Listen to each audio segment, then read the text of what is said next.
So being all black, folks, and basically what we've got is a camera off of a squad car, which basically for legal purposes, I don't know if the local municipality calls themselves an academy for the fact of what we get is straight up you can see the car lights on the tail lights hitting the squad car's deal, and you can see the squad car's bumper, and their idea that there is not red or anything flashing. As you can see, something squished down on our aurora pretty good.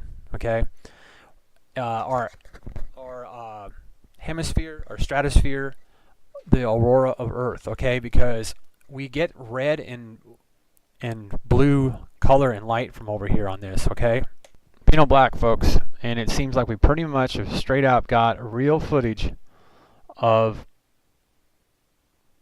as you will see, just a little bit of color, and it's coming out of the sky on this here footage we got, and it's caught off of a squad car. And as you can see, that it's not a flashing squad car over here or the lights off of the squad car. Now that's the object, and then I'll scoot back down here if I can, hopefully, to show you the hood of the squad car. And basically it's just over on the left hand side of the squad car. As you can see, the flash there did not, and as you again here you will see that the flash is all from our stratosphere, hemisphere. We have a lot of spheres around Earth, ladies and gentlemen, at different miles height. Okay, and I've showed you that before when I was showing you the data on the airplanes. So if you go back to the data on the airplanes, you'll see it, and basically it's from it getting squished down from an object in space that was a lot closer and didn't get shown on Asgard, because on the regular Asgard site, if you go there, it doesn't show this object. Okay, and you can't miss the object. And as you can see again on the hood of the vehicle, that there is no, and now we need to watch, okay, to see if there's, make sure that no one's screwing around or spoofing it all. You can see the vehicle, and you can see the idea that there's no blue when it's right there directly over the vehicle. So let's check that again, because we're going to be getting a major news company in trouble if there's BS going on that. Okay, so now it's directly, okay, yeah, so there's no color on the hood there. So see, you can tell that it's not coming from cherries on the vehicle, folks. I mean, we all know police vehicles, and the cherries on top did not create that. As you can see, the arc and the impression, now that little red mark up there and everything like that here is basically from this readout that's across the top where it says radar off. And here it goes, it's going to play. Okay. So it's all, and now that they have that matched up, I'm not confirming that that's the matchup on the Asgard or any Fireball network, and there is some in there in Texas that's not on the NASA Fireball. Okay, so it's be interesting to find the data on that, because I do know that there, and that's what I'm interested in, somebody if they could throw the data on how close that this thing was, because everything on Asgard on the NASA site doesn't show it that close. But this would be scientific fact of what will happen to our aurora color-wise as it comes, anything would come close to our, or skipping across our atmosphere. I.e., there's been footage over in Africa before of comet hitting and flashing on Earth and so forth and so on, and you get massive color. Okay, so let's hit play again, and basically you can see on the hood when it gets to that point there's really nothing there, and it's all coming from over here. And the other colors that you see before too is when this object first starts coming down, because I basically have it set, I believe I have it rolled just exactly where that, yeah, it'll catch it when you first see it come into the lowest portion that it gets, and it does get lower going across the sky. Now whether this is one that actually ends up hitting the ground, but you're getting a good example of what would happen with anything busting through, but it does look like it goes back up and away. So, and that's what we usually end up seeing from, so we have a nice, interesting scientific look here at the idea that our stratosphere, atmosphere, overall, because we have the hemisphere, there's all kinds of spheres of Earth, folks. There's layers, okay? So this is an interesting, because folks, no matter what, that is not the squad lights on the vehicle, because you'd be seeing them as you just see them flash a little bit to the hood of the vehicle there, and it's out there to the right. So it's not, and everybody that's pretty much down there said they seen it. It was like flashing different colors, okay? Red and blue. I don't know if I've heard green. So I'll go to some of the statements, and we can pull some of the statements down that people have seen of seeing it. But this is the best that we've caught, and basically it should be the camera catching it. And as you can see, it's not the cherries flashing, because the idea you can see the lights of the car on the hood of the vehicle. Totally will disprove anybody's talking BS that the idea that it was the lights off the squad car, and also that you can see the wave through the colors that flash, the red and blue, and it's very quickly also at pretty much more real speed, because they have slowed this down to catch it, okay?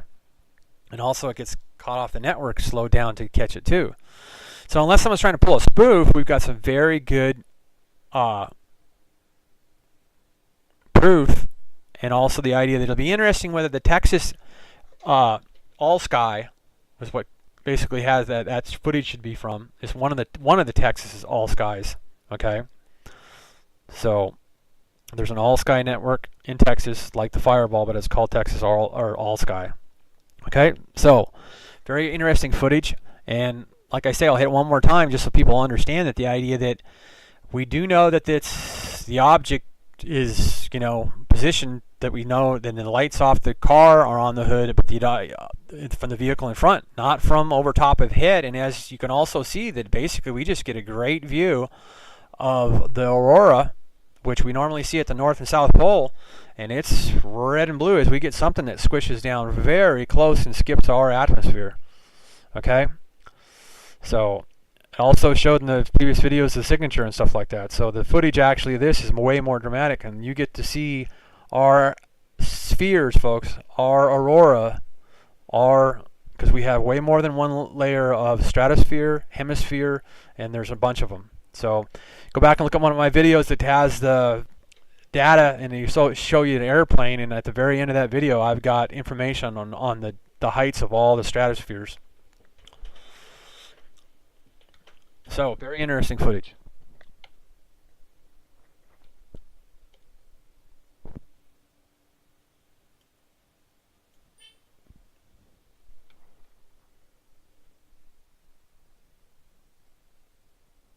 Now this is the latest I can give you on H1A. Now remember, folks, NASA colorizes this, okay, to get either that or this is actually an honest look of space. Then the idea they've always used this color, but they also do the blue and the green and so forth and so on. So this is just colorized here, okay?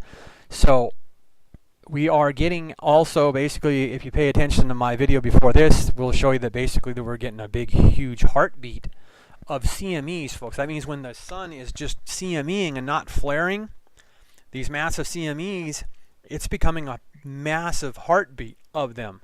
Bam, bam, in a certain amount of time in the day, okay? So this is the footage off, and I believe this would be Mercury, and it could be Mars, but the idea of this, since it's H1A ahead, and I guess maybe I'll have time on this video to go ahead and look at the map. Okay, but this is the newest footage I have there, and then I'll go and show you B. I think I showed it on one of the videos today. Hang on. Now, here's B, folks, and what I want to show you is the idea that the massive flashing of starlight also out there, because if you watch over here below my cursor, and I'm going to blow up to that area, check out the cha-ching, cha-ching, cha-ching of the stars in the constellation action out there, okay? Let alone the CME that is basically also the directions of these you're seeing, because there's a huge one that keeps flowing right here on top. And yes, we know it flares in different spots all over the sun, folks, but it's the massive size of all this that you can start understanding, realizing that what I've been telling you, and probably would be that some astronomers tell you, that the idea that it's way more than just the sun that's putting these CMEs out. And more than likely, Rigel Kentaurus A, or another one of the supergiants, is, no matter what, even if it's just the sun, which it shouldn't be because of the massive size of this. This is all coming out of the supergiants, not just the sun, and the sun is in the supergiants, okay? It's in the supergiants' main sequence, okay? And with lasers, they get all the shots triangulated in the data that comes back from this, because remember, just like I told you, it's just like a scanner, folks, just like if you were sending a fax, okay? That's how they get this electrical data down and then give these, basically end up with a picture and show the data, okay? And it's very, very accurate. And as you can see that, I'm going to blow that up so that we get some of that action, of that star action coming up in that left-hand upper corner. Because as you watch here, as we were seeing it on it smaller, that there is some awesome action of stars blinging and blinging. Now, maybe I need to slow it down since I'm at a higher resolution, maybe. But you could see it at the smaller resolution. And it is the CME action going out there. And there it is. You can see some of it here on these stars here. Check this out right there. You see the lighting and the unlighting, and just like flash bulbs going off on these stars right there below my cursor there.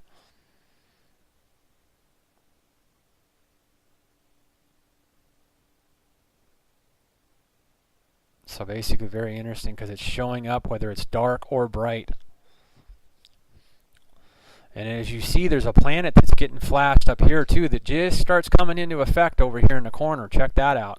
You see that? Watch this big, see? That's a big planet. That would be something like the size of, and then who knows how damn far it out is. That could be something like anything. Take your pick. I mean, that could be Jupiter or anything. And if it's the biggest thing, as you can see, let me see if I can get that froze and get an idea. But to see these other ones, that's what I keep on saying, is the idea that there's huge stuff out there. And the CME is making them look a little bit bigger because the camera's way the hell away from this thing, way the hell out. So that thing is making a CME reactive flare of its aurora, just like Earth and so forth and so on, from the CMEs of the sun out there. As you see that it fences it, and then it does that like we've been seeing from Mercury, Venus, Jupiter, and everything, okay? And then whatever the heck that would be, because that possibly could be, I'll have to go to the map and everything and figure that out. But as you see, that is a huge planet we catch just for a glimpse up there in the corner. So let me slow that down and see if I can get it down to a step. I'll be right back. So it's going to be a second again because I hit record and then I slowed it down as much as I think I could get it to. I could also do step, but this just let it pop in and you'll have that planet. And then I'm going to hopefully pop out. I only have it at 400. Because basically all you're going to do is see star if I get up to zoom up more. So I'm going to pop to like 100 as soon as we see it come out. And you'll realize how big I'm saying that is up there. And it's more than likely could be Mercury or Mars. And the idea that you should have seen these stars blinking again. As you see them blink, 1, 2, 3, 1, 2, 3. Then there it was and I missed it. So I'm just going to plop down now to 100 so you can get the idea that how huge that must be, because it's a big planet like one of these here. And basically we got like 1, 2, 3, and 4, 5, and 6, and 7. So that's why the idea we put the pressure to them, and basically they're starting to tell us about the other ones that are on our back door. And basically this is H1b. So let's go to the map on that real fast. And the idea that maybe I can step it up and get that so that you can see it full size. You should be able to see it there. There it comes into effect. Okay, I got it. So now I got it where I can freeze it. You see that planet up there? Oh, and then it went back. So then let's see if I can reverse it. And there it's there. And then let's pop back up to 400. And you can see the idea that you're going to have more conclusive evidence that that's all the supergiants and stuff like that, folks. Because that could be Jupiter. Very easily be Jupiter. Or that, I'm just saying, I figure that could be Jupiter because we got Venus down to the right that we should be able to see and so forth and so on. And then there's huge planets out there. And so you've got that, because it doesn't matter how much more I blow that up, it's not really going to do much. I'll even do it for a second. You just see somewhat of a triangulation, that's all. Okay, basically you can see that B is here and there's stereo A. So the one thing I want you to watch here is the corner or I. Earth going through space and going towards wherever we are at, because we rotate towards the sun. As you see, that's the daylight side of Earth. And then this is the satellites that go around us. Modern technology finds. It's caught off of a squad car. And as you can see, that it's not a flashing squad car over here or the lights off of the squad car. Now that's the object, and then I'll scoot back down here if I can, hopefully, to show you the hood of the squad car. And basically it's just over on the left hand side of the squad car. As you can see, the flash there did not, and as you again here you will see that the flash is all from our stratosphere, hemisphere. We have a lot of spheres around Earth, like and all. You can see the vehicle, and you can see the idea that there's no blue when it's right there directly over the vehicle. So let's check that again, because we're going to be getting a major news company in trouble if there's BS going on that. Okay, so now it's directly, okay, yeah, so there's no color on the hood there. So see, you can tell that it's not coming from cherries on the vehicle, folks. I mean, we all know police vehicles, and the cherries on top did not create that. As you can see, the arc in the albino black, folks, and basically what we've got is a camera off of a squad car, which basically for legal purposes, I don't know if the local municipality calls themselves an academy for the fact of, but what we get is straight up, you can see the car lights on the tail lights hitting the squad car's deal, and you can see the squad car's bumper, and their idea that there is not red or anything flashing. As you can see, ladies and gentlemen, a different miles height, okay? And I've showed you that before when I was showing you the data on the airplanes. So if you go back to the data on the airplanes, you'll see it, and basically it's from it getting squished down from an object in space that was a lot closer and didn't get shown on Asgard, because on the regular Asgard site, if you go there, it doesn't show this object. Okay, and you can't miss the object. And as you can see again on the hood of the vehicle, that there is no, and now we need to watch, okay, to see if there's, make sure that no one's screwing around on a spoof. Something squished down on our Aurora pretty good, okay? Our hemisphere, our stratosphere, the Aurora of Earth, okay? Because we get red and blue color and light from over here on this, okay? Albino black, folks, and it seems like we pretty much have straight up got real footage of, as you will see, just a little bit of color, and it's coming out of the sky on this here footage we got. And